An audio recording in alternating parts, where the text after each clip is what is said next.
Uturuki imemshutumu waziri mkuu wa Israel Benjamin Netanyahu kwa kutumia kile ilichokiita mbinu duni za kisiasa wakati mvutano wa kidiplomasia kati ya nchi hizo mbili ukizidi kuongezeka. Katika taarifa iliyochapishwa kwenye mtandao wa X, ofisi ya Rais Recep Tayyip Erdogan imekosoa juhudi za serikali ya Netanyahu za kuifanya Uturuki ionekane kuwa tishio jipya.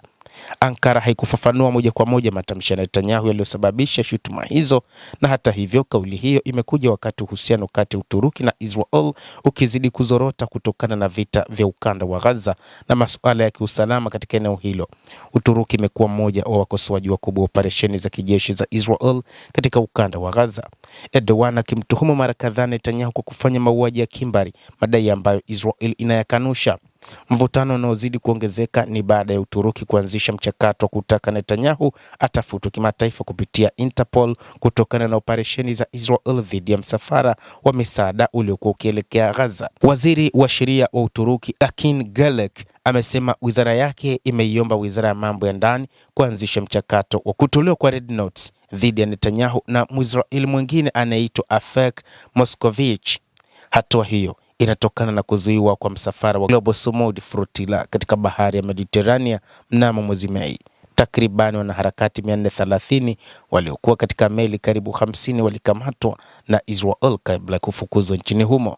Netanyahu na Moskovich wanatuhumiwa nchini Uturuki kwa makosa yakiwemo uhalifu dhidi ya binadamu, mauaji ya kimbari, mateso na kuharibu mali.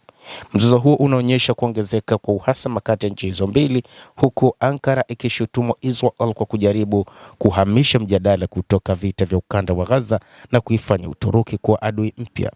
Hata hivyo, wachambuzi wa mambo wanasema kwamba muungano wa sasa kati ya Uturuki, Pakistan pamoja na Saudi Arabia pengine umeundwa maalum kwa ajili ya kupambana na Israel. Hii ni moja kati ya maono yanotolewa na baadhi ya wachambuzi wa mambo wakitazama kwa upana kwa nini kumeundwa haraka muungano huu ambao kimsingi kati ya wote ambao ni wanachama wana uhusiano mbaya na Israel ambayo kimsingi inapewa nguvu kubwa kutoka kwa Marekani katika eneo hilo la Mashariki ya Kati. Saudi Arabia pamoja na Uturuki wote hawa ni washirika wa karibu mno na Marekani. Ikumbukwe pia Uturuki ni moja kati ya wanachama katika NATO ya Ulaya, lakini wakati huu imekuwa na uhusiano mbaya na Israel ambayo kwa namna moja ama nyingine ina uhusiano wa karibu mno na Marekani pia. Lakini kwa upande wa Saudi Arabia, moja kati ya jambo ambalo inataka ni pamoja na kuhakikisha kwamba Israel inalitambua taifa la Palestina, lakini pia kusiwe na namna ambavyo Israel inazidi kuyateka maeneo hayo. Huu ndio ugomvi mkubwa uliopo kati ya Saudi Arabia pamoja na Israel.